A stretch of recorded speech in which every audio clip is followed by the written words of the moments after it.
Thank you. Today, my administration reached a historic agreement with Pfizer to produce and deliver 100 million doses of their vaccine immediately following its approval. Hopefully, the approval process will go very quickly, and we think we have a winner there. We also think we have other companies right behind that are doing very well in the vaccines, long ahead of schedule. As part of Operation Warp Speed, this agreement will also ensure that we receive an additional 500 million doses shortly thereafter. This is another crucial step in our effort to develop, manufacture, and distribute a vaccine in record-breaking time, really a very small fraction of the time based on previous schedules. I want to thank the FDA. I want to thank everybody involved. It's been an incredible process. As discussed yesterday, the China virus poses the greatest threat to our senior citizens, as we all know. The median age for those who die from the virus is 78 years old, and nearly half of the deaths have occurred among those living in nursing homes or long-term care facilities. That's really something. In other words, approximately half of the fatalities have occurred among less than 1% of the U.S. population. So think of that, less than 1%, half of the fatalities. So we know what to look for. From the beginning, we have made it our top priority to shelter our seniors. In early March, we announced guidelines suspending all medically unnecessary visits to nursing homes and prioritized resources for those facilities. And we gave it a very strong priority. FEMA has sent shipments to many different locations of protective equipment, and it's going directly to 15,400 Medicaid and Medicare certified nursing homes throughout the country. Today, I'd like to provide an update on the additional actions we've been able to take, and they've been very constructive. First, we're requiring increased testing of the nursing home personnel in states where you had the worst outbreaks. All personnel will be tested at the highest level. We're distributing 15,000 rapid point-of-care diagnostic devices to support this effort. These are the tests where it takes 5 minutes to 15 minutes. They're very accurate. They're very good. And we're sending them all over the country. And over 600 devices will be also shipped this week to additional facilities. Second, HHS will be distributing an additional $5 billion from the Provider Relief Fund to all nursing homes. Nursing homes in higher risk areas will be receiving more funding. This money can be used to address critical needs, including the hiring of additional staff, increasing testing, and providing technology support so residents can connect their families and they can connect to their families. They are having a tremendous time. They want to be with their loved ones. They can't do it. So what we're doing is we're working it so that we can connect, have them connect with their families if they're not able to visit. Third, we've been identifying especially high-risk nursing homes and sharing that information with the governors so that the governors and their staffs can take appropriate action. We're able to find, because of the testing programs and other means, we're able to find certain areas that are very high risk. The governors can then take action. Additionally, CMS, CDC, and the U.S. Public Health Service are providing enhanced technical assistance and support, including visits to the highest risk nursing homes. And that's their priority right now. Nursing homes, but the highest risk nursing homes. CMS and CDC are implementing a national training program focused on infection control for those nursing homes that need it most. And we have them surveyed and we have them mostly pinpointed. Over the past few months, we've created a surveillance system to detect outbreaks, and currently 99% of all nursing homes are reporting directly to it. So we have great data. When a nursing home has 3 or more cases, we alert the state and make sure that it responds very quickly. We check on it, make sure they respond very quickly. I want to send a message of support and hope to every senior citizen who has been dealing with the struggle of isolation in what should be the golden years of your life. We will get to the other end of that tunnel very quickly, we hope. The light is starting to shine. We will get there very quickly. but we send our love. We send a message of love. Very important. We're with you all the way. As far as the outbreak in the Sun Belt, I said yesterday we continue to vigorously combat the rise of cases in the South and Southwest and the West. We're closely monitoring and aggressively acting to control the infection in Texas, Arizona, California, Florida. Arizona is starting to come down. Done a very good job. They're all doing a good job. They're very talented people. There are likely a number of causes for the spike in infections.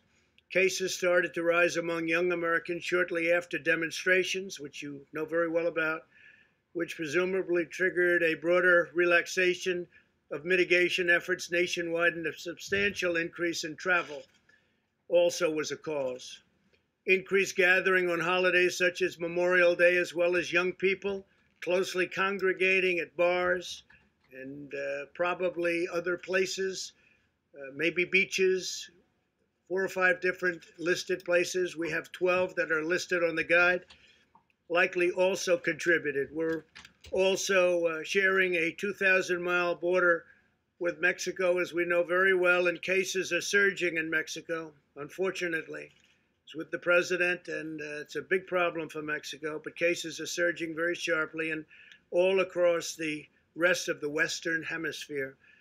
257 miles of newly constructed wall along the southern border has had a great positive impact on people coming in, and we have record low numbers of people coming in illegally. That's helped greatly. It was really meant for a different purpose, but it worked out very well for what we're doing right now and for the pandemic. Nationwide, beyond the outbreak in several states, cases remain low and very stable. 19 states have positive test rates of less than 5%. 8 states have positive test rates of less than 2%. Our nationwide positive test rate is beginning to decline and is currently at 8.8%, compared to over 16% at its peak in April. It's coming down. It's coming down fairly rapidly. Today, we surpassed, first time, we surpassed 50 million tests. That's far more than any country in the world. India is second, we believe. We think 1.4 billion people. That's about 12 million tests. We have 50 million tests. We're working with every state to ensure the supply of remdesivir for early case intervention and steroid treatment and various other treatments for those that are seriously ill. We're working very closely with hospitals, doctors, nursing homes, everybody. The remdesivir has proven to be terrific. Our case fatality rate continues to decline, and we want to push this rate even lower. The therapeutic research continues daily on new and very promising treatments, including antibody treatments and the use of blood thinners and steroids. A lot of different things are happening, and a lot of things are coming out that we wouldn't have known a number of months ago. We're doing tremendously well on therapeutic research and tremendously well on the vaccines. And frankly, therapeutically, or maybe a word even beyond that word is cure, would be the best of all, and we'll see what happens. But that would be great if we could go into the hospital and just cure people. And we're at a position where we're actually able to a certain extent, with what we have right now, and we think that in a very short period of time we'll be able to do that. Our strategy is to shelter the highest risk Americans while allowing younger and healthier citizens to return to work or school while being careful and very vigilant. Wear a mask, socially distance, and repeatedly wash your hands. Practice very, very good sanitary means. You have to do this. You have to you have to look at it differently. Wash your hands often. I'm finding more and more people are saying wash your hands. So wash your hands. We want young Americans to avoid packed bars and other crowded indoor gatherings, and we're all in this together. And as Americans, we're going to get this complete. We're going to do it properly. We've been doing it properly. Sections of the country come up that we didn't anticipate, for instance, Florida, Texas, etc. But we're working with very talented people, very brilliant people, and it's all going to work out, and it is working out. So with that, I'll take a few questions, please. Yeah, please. Mr. President, I just want to ask you a question about the surge of federal agents to various cities. Yeah. The mayor of Chicago just said moments ago that you're doing this to divert attention from your failures on coronavirus. You are only targeting cities. We haven't had that failure. You are only targeting cities, though, run by Democrats. Is this just a political stunt? Yeah, the cities, unfortunately, that are in trouble are all run by Democrats. You have radical left Democrats running cities like Chicago and so many others that we just had a news conference. And unfortunately, that's the way it is. I mean, that's the facts. When you look at Chicago and you look at the job, Mayor Lightfoot sent me a letter yesterday, and I think in their own way they want us to go in. There'll be a time when they're going to want us to go in full blast, but right now we're sending extra people to help. We're arresting a lot of people that have been very bad. As far as the coronavirus, as you say, I think we've done some amazing things, and I think you'll probably see that if you compare our statistics to other countries, and if you look at death rates, et cetera, you're going to see, and especially into the future with what's happening, you're going to see some very, very impressive numbers for the United States. John, please. Just a follow-up on that. Go ahead, John. Mr. President, do you plan to do a national strategy to help schools reopen and reopen safely? And regarding the children in your family, your son, your grandchildren, are you comfortable? Do you plan to have them back in person in school? Yeah, well, I am comfortable with that. And we do have a national strategy, but as you know, ultimately it's up to the governors of the states.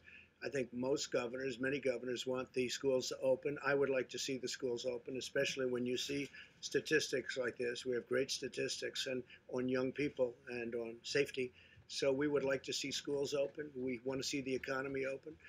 We just had a report literally as I walked in that we set an all-time record on housing price increases, up, I think they said 21%, which is a record that's never happened before. That's a great sign. We have an economy that's going to be booming. It's going to be, a lot of jobs are being produced. The job numbers will be coming out shortly, meaning over the next week or so, and I think it'll be a continuation of the last 2 months. The last 2 months have been incredible. So I think we're going to have a great economy. You're going to have a fantastic next year. I think you're going to have a very good third quarter, actually, when the third quarter numbers come out. Interestingly, they'll be announced just before the election. They'll be announced around November 1st. So, yeah, I would like to see the schools open 100%, and we'll do it safely. We'll do it carefully. But when you look at the statistics I just read having to do with children and safety, they're very impressive. They have very strong immune systems.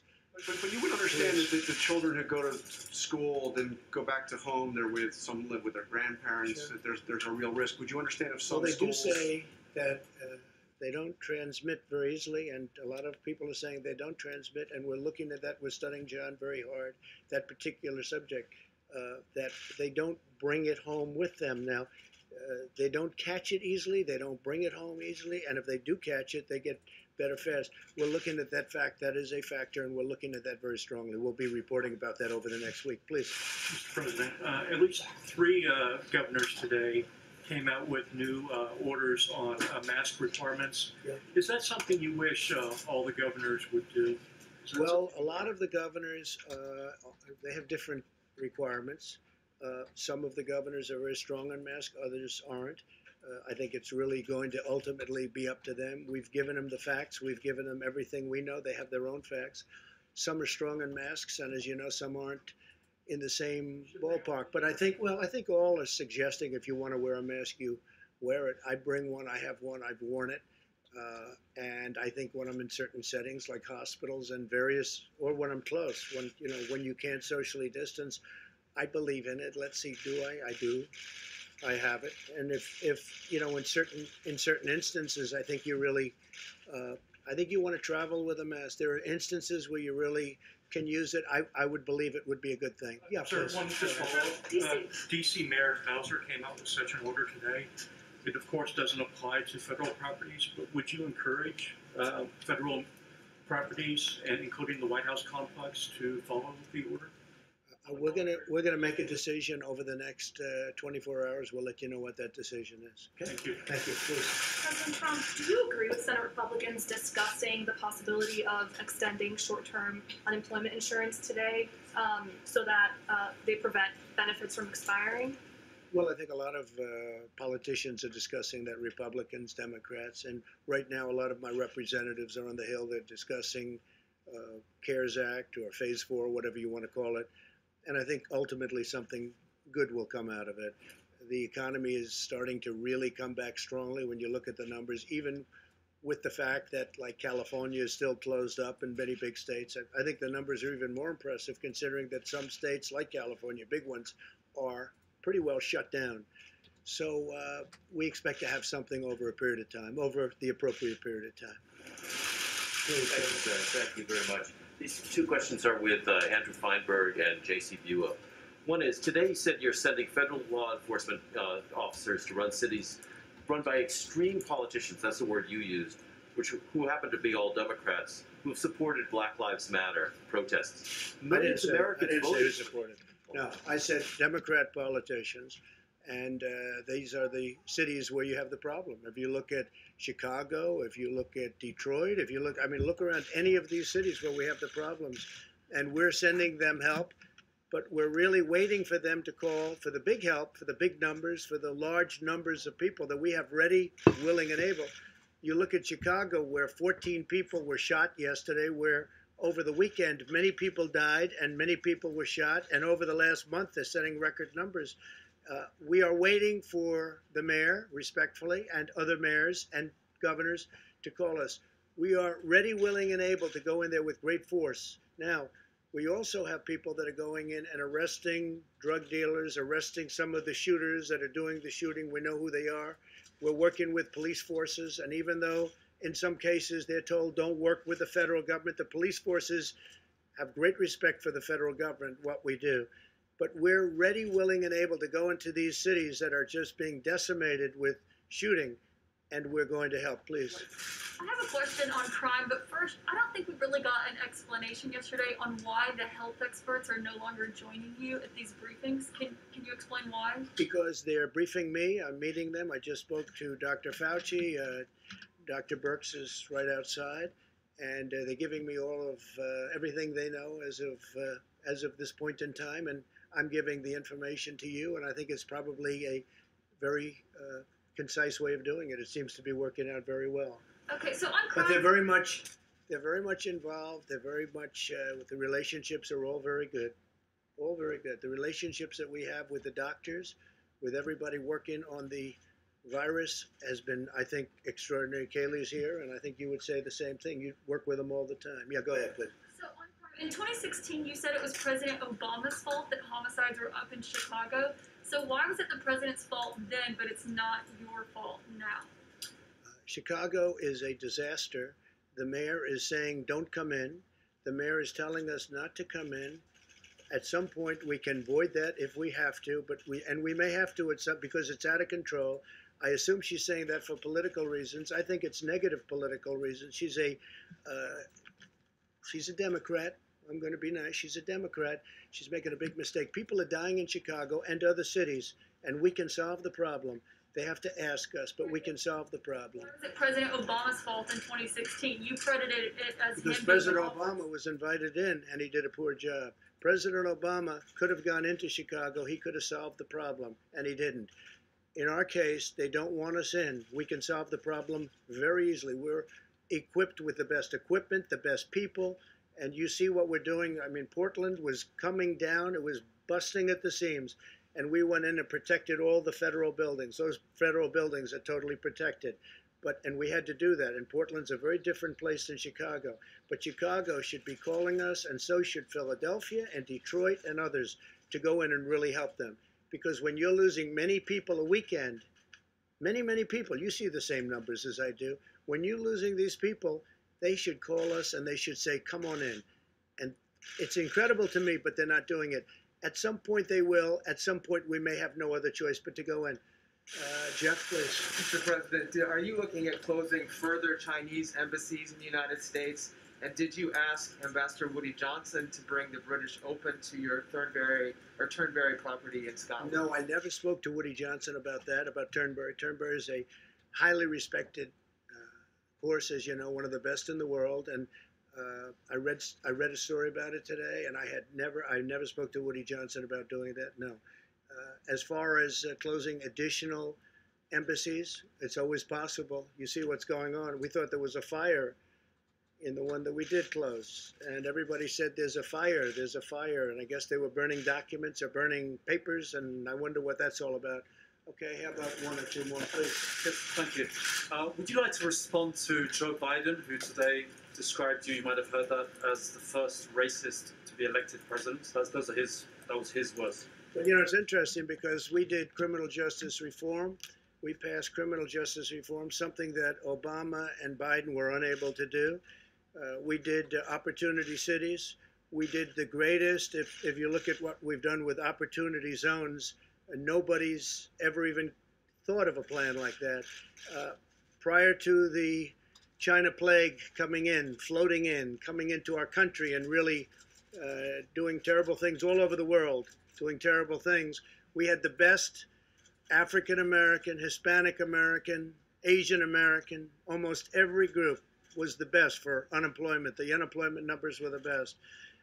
You look at employment, you look at opportunity zones, and maybe most importantly, you look at criminal justice reform, you look at prison reform. I've done things that nobody else, and I've said this, and I say it openly, and not a lot of people dispute it. I've done more for Black Americans than anybody, with the possible exception of Abraham Lincoln. Nobody has even been close. Thank you very much, everybody. Thank you.